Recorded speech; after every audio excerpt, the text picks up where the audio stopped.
Hey everybody, welcome back to the NC State Insider Podcast. I'm your host and lead beat writer for NC State on SI, Tucker Sennett, joined today by Daniel Rios, my assistant beat writer and good friend from California. Dan, how are you on this Thursday? But this episode's actually going to be coming out on game day, Saturday. How are we doing? I'm doing great, man. How are you? I'm good. I'm good. I'm ready for week four. Gonna hit the road 24 miles away in Durham. It's a real road game, you know? Big So road game. Big road game. um I'm good. I'm good. It's busy times here on in Raleigh. It's good to have sports back. It's a good There feeling. you go. There you go. As we always do, we're going to give you a game day preview of Duke, the 1-2 Blue Devils, taking on the undefeated Wolfpack, 3-0 coming into this game with an ACC win already in the bag. NC State is looking to get a 2-0 start in the ACC and its first 4-0 start overall since 2022. Um, Wallace Wade Stadium has not been the friendliest of places for the Wolfpack over the years. Um, this has also been a pretty tough matchup since Dave Dorn took over. They've only played five times because they sort of, when the ACC expanded, they kind of discontinued the rivalry for a little bit. Like they didn't play in football for whatever reason. It was kind of an odd situation.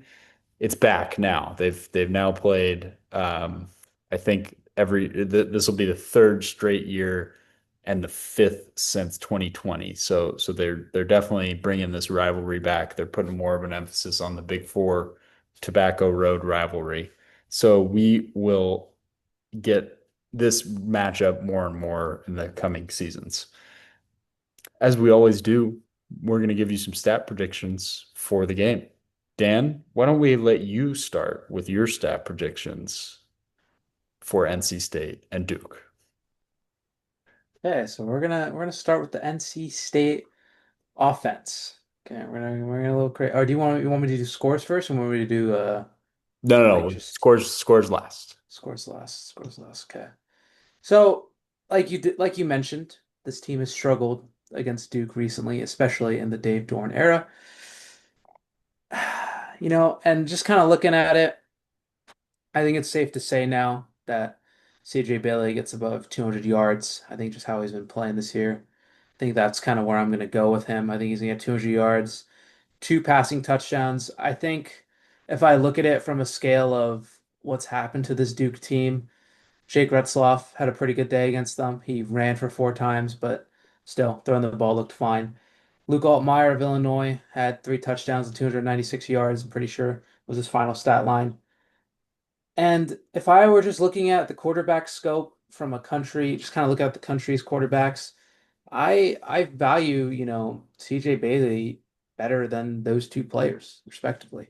Um, Maybe he's not as far along as Altmaier just in development, just because of playing time, but I would say I'd put CJ Bailey right up there, and I think he's gonna have an efficient day. Another 200 yards at least, 200 yards, two touchdown day. That's kind of where I see him going. I think this game is going to be a little bit, and not as high scoring, but in the 20s for sure, a close 20, I don't want to say the score because I don't want to spoil, but somewhere around there in the 20s. Um, I think Smothers, this is his day to kind of get a little bit limited. I think this is not limited to like where we're under 50 yards, but I think he's gonna hover around that, 80 to 100 yard range. I don't think he'll break out for another 150, yard performance. Um, Receiving wise, I know that now that I'm predicting it, it's just not gonna happen. I think this is jolly. This is a jolly game again. Jolie. Oh my God, Jolie. Tee him up. Tee him up. It's terrible. Almost messed up again. Um, not in a touchdown sense, because I don't think he's gonna get two touchdowns again. But Jolie, I think, gets above 50 yards. I think it ends around like the 80-ish range. I think he'll have a big play in the middle of that game. So that's kind of, how I kind of see passing, receiving, and rushing going. And again, like the rest of the receivers, like it's gonna be everyone's gonna get a touch. Everyone's gonna be around that 30 to 50 yard mark. But I think Jolie will lead the way for that receiving core. Okay, what do you got for Duke? Duke. You can Darian just Mensa, you can just do yeah, Mensa if you want. yeah. Because their rushing game is so weird. Like they pound the rock, but they use like two, three different guys, so it's a little kind of hard to say Yeah. he'll come out on top. But I think Mensa's gonna have another efficient day. I think he'll get around 270 passing yards. I'll say two touchdowns as well. I Okay. think both of these rushing games, I think both of these teams will score like 1 yard rushing touchdown, something like that. Okay. All right, I got Bailey over 200 yards like you, probably in like the 220 yardage range, throwing a couple touchdowns in this one. I do have him throwing an interception here. I think he's played very clean football, but I think this game could be one of those situations where he's pressing a little bit just because of this defensive line creating Mhm. pressure. And I could just see one, maybe a batted ball in the air or something that's, just a bang bang play that doesn't go NC State's way because he's avoided pretty much it hasn't looked like he's going to commit a turnover in the Virginia game or the Wake Forest game, and then he threw that one pick against ECU. So he's been really clean since then. But I just feel like this matchup has been so bad for NC State the last few years. It just feels like a game that's not going to be clean for them offensively. Mhm. I'm kind of zagging on you in terms of Smothers. I think given how much Duke struggled against the run against Tulane. And I know it was the quarterback who ran for 150 yards and four touchdowns, but it's like that's still indicative of a Yeah. team that is reeling against the run. And I think Smothers is probably a better runner than Jake Retzlaff. Probably. I don't He's know. he's I don't only know. he's only one of the best running backs in the country. So I just think, even though he'll be a point of emphasis, I just don't know that if the passing game is on point and not a total disaster, I think it's going to be really tough to contain him. Time for me to put on my meteorologist hat, as I said I would. Oh.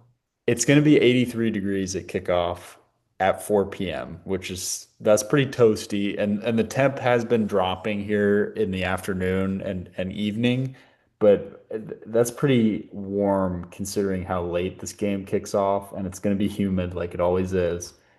And that sun will probably be pretty high in the sky, beating down, nice and bright at that particular hour of day. So I could just see these defenses sort of being a little gassed at the start of this game. They're going to be warming up when it's hot, and I think that Yeah. was, you can call me just an old man for this. You can call me a boomer, but I do think that had an effect in the Virginia game. It was really hot that day, and I think those guys, both sides, were exhausted by the end of that game just because of the heat. Because so much of the fall camp it was pouring rain. So I could be totally wrong about this, but I just think the defense could get affected by that heat. Anyway, back to the stats. Smothers, I got him going 100 plus with a touchdown. We'll see if he cracks, 120 again, but I don't think he'll get that quite that good of a performance, but I still think he's going to dominate just based on how this Duke run defense played last week. Justin Jolie, four receptions, 40 yards, touchdown. We're going back. Didn't even give a prediction for him last week, and he had two touchdowns. We both have predicted that he's going to have one this week, which means he will probably have two catches and no Yep. scores. So, 100%. and then the other guy that I think could be a problem for this Duke defense is I do think Wesley Grimes' speed downfield. Okay. They're a little bit they struggle against speed outside of Rivers at corner, and I think they've given up some big plays, particularly in that Illinois game, where the top of the defense just kind of fizzles, just disappears. And I think Grimes is kind of your guy for those kinds of plays, like we saw in the ECU game. So I think I could see him maybe finishing with like 80 yards, including a big touchdown grab. That's what I got for NC State. For Duke, Mensa, I think continues the 300-yard passing streak. I think he gets a lot of yards that you sort of forget about over the course of the game. He just kind of Yeah, piles up the stats slowly. And so I got him over 300 yards with a pair of touchdowns and a pick. And I'll talk a little bit more about the turnover bug when we get into kind of the points of emphasis. But I have him going at Keyshawn Brown a fair amount in this game. Um, you know, Brown probably with 6 receptions or so, maybe getting close to 100 yards receiving. I just think NC State doesn't have a great matchup for his speed at corner, um, especially since he moves around so much. He's going to be matched up against different guys, just the way that Duke does their thing. So I could see him being a little bit of a problem for this NC State secondary. yeah, Anything, that's fair. anything I'm totally wrong about, Dan? No, I think you kind of hit it like this, and we saw it last year with Chris Barnes. I'm pretty sure that if I remember his name correctly. It's been a while since Chris that Wake Barnes, Forest, yeah, Wake from that Forest. Wake Forest game. Yeah. Last week, not last year. I said last year. Yeah. Oh, dude, it's this is a horrid performance from Dan. This is terrible. Um, Been a long day. it's been a long day. Yeah. Thrusted back into the wolves today at work. Uh, but we saw it a little bit with speed is an issue with the secondary. I mean, legit, like in that first quarter, he just basically just ran by the entire like Right. it was covered, like it was there was someone there in Brody, and it just ran right by him. So I definitely feel like you've kind of hit it on the nose with that. I think for I went below 300 for Mensa because I think this Duke rushing game is going to figure it out for a portion against NC State. I think this is the first real outside zone and like kind of wide stretched scheme that NC State has faced this year. So I don't know how they're going to fare against it because Yeah. there has been a little bit of struggle filling holes. The defensive tackles have been washed out a couple times, and I just worry a little bit about the point of attack along the defensive line. Like without Harsh there, Kenny Swords and Kean Sloan, they've been really good, but they are a little bit undersized to kind of be on the edge like that. So that's Yeah. just kind of where I see they can break a run here and there. But I mean, other than that, like it's and they may play it fine because we've just never seen them against a scheme like this. So Right. Right. that's just kind of where my thought process was in terms of the Mensa yardage and things like that. Okay. Okay. Points of emphasis, predictions, flow of the game. I'll run through mine. You can add any point you might have here. Yeah, I just think this Duke passing attack is it's such a point of emphasis for them. And I know the outside zone and that's like what they want to do. But I just think with no Harsh, they're gonna want to take advantage of that early and kind of push the ball downfield. So I think the pass rush struggles for a little bit for NC State in the first half. I think Duke is able to kind of put together maybe one or two quality drives with the passing game. And I think the counter to that by NC State is going to be trying to keep the defense off the field, which they haven't done super well this season. I went back and looked at some of the longer drives that they've had, and the longest drive against Wake Forest was under 5 minutes, and the longest drive against UVA was under 4.5 minutes. So they don't really, I mean that might just not be Kurt Roper's thing is sort of stretching these drives out to be like 6 minutes. But and that's also that doesn't happen that much in college football. I know it's more of an NFL thing just because of yeah, the way, but it's still there like I feel like the drives that NC State scores on go pretty quick. That might just be me, but I just feel like they zip down the field with a couple big plays, then they get bogged down for like a minute in the red zone, and then they score. That's just how I have visualized these drives going and what I've seen being here. So I think NC State's going to make more of a conscious effort to sort of stretch these drives out and keep that defense off the field as much as they can. But then I think the defense sort of does what they do in every game and makes second half adjustments. I think that Harsh comes back for the second half.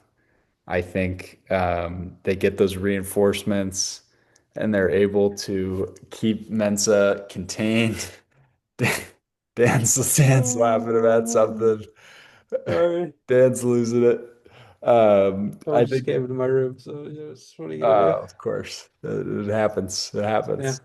Um, I think, I think Harsh comes back. I think they keep Mensa in the pocket, which is something that they've yeah, really talked about.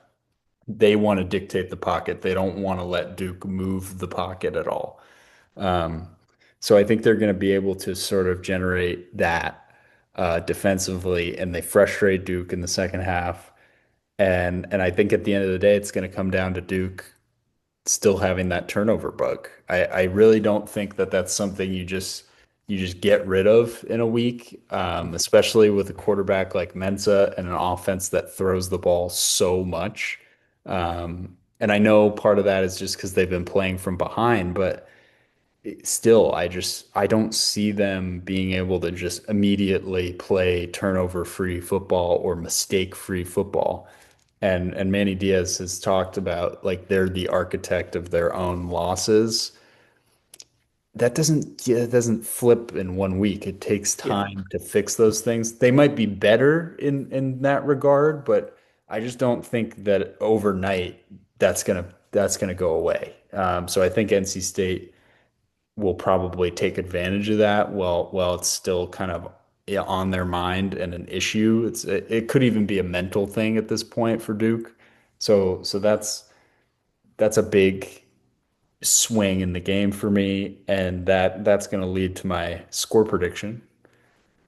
I have NC State eking out another close win, 27 to 24.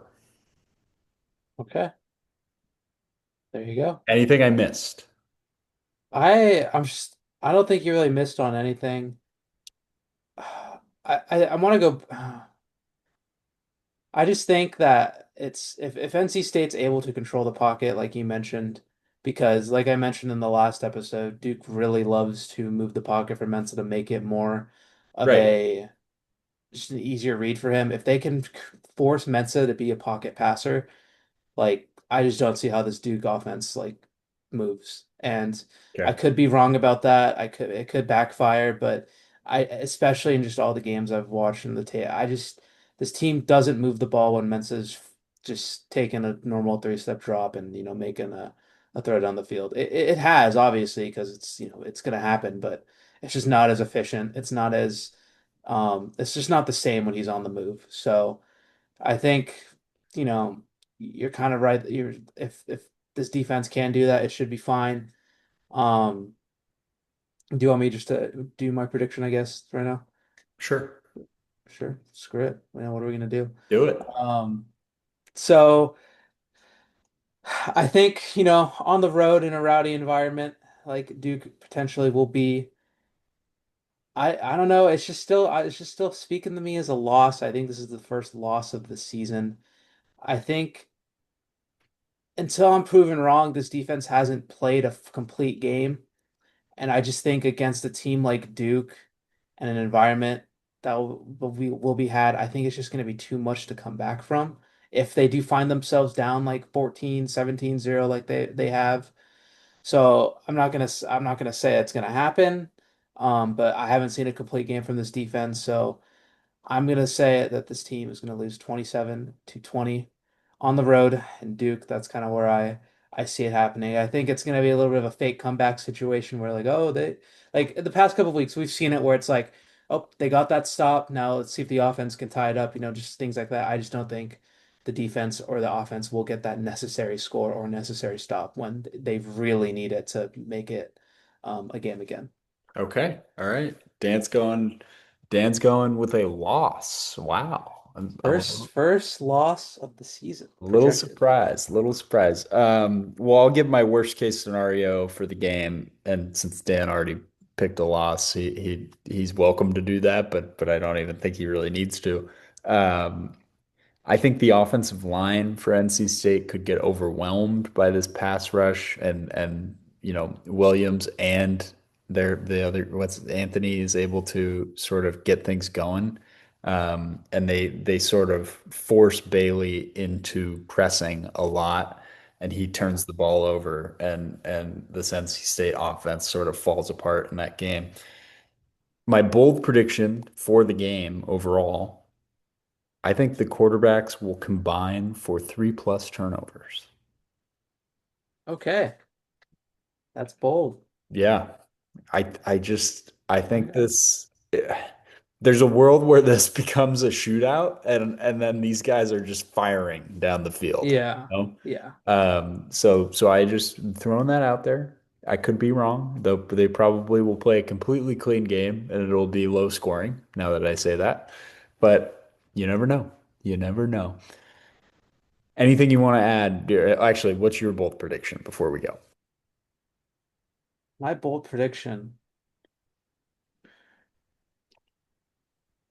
There were two that I was kind of going through in my head, and now I got to make a big little decision.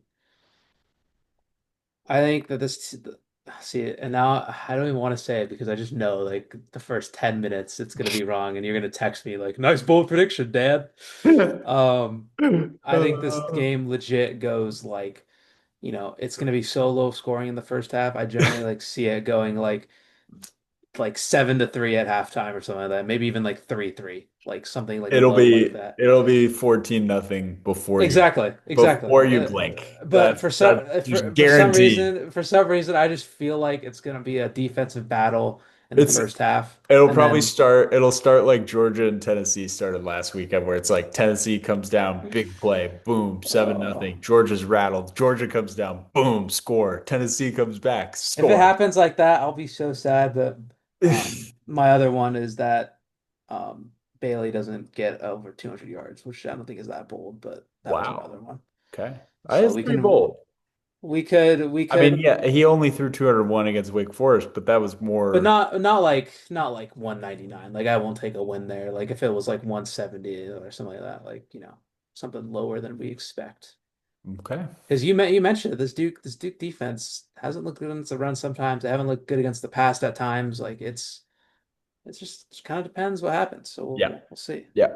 And Manny Diaz is a defense guy, so This is a defense you guy. can expect that their defense improves, you would think, although Manny Diaz at Miami, it wasn't always perfect. So, um, we shall see. There's only one way to tell how much of this stuff happens, and that's to play the game. And they're going to play the game on Saturday or today, actually, technically.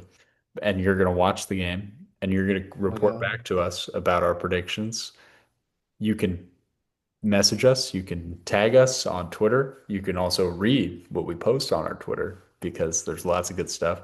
You can find me on X at Senate Tucker. You can find Dan on X at Daniel underscore Rios 72. You can find the website X account at Wolfpack on SI. And you can find more episodes of the NC State Insider Podcast on the Sports Videos on SI YouTube channel. Dan, before we go, anything you want to say to our audience? Just make sure to, hold me to my receipts. Keep my Hold receipts. Dan to his receipts. Also, follow Dan's game thread. He'll be Oh yeah. providing updates. That's really good content. If you're not able to watch the game, Dan does a really good job sort of painting the picture on the fly. Yeah. So if you're somehow busy on Saturday, which you Shouldn't be. shouldn't be. There's a game bet for you to keep up with the action. There sure So is. There sure is. Well, Dan, thank you as always for joining me, and we will do this again probably sooner than you think. Later, folks. wow.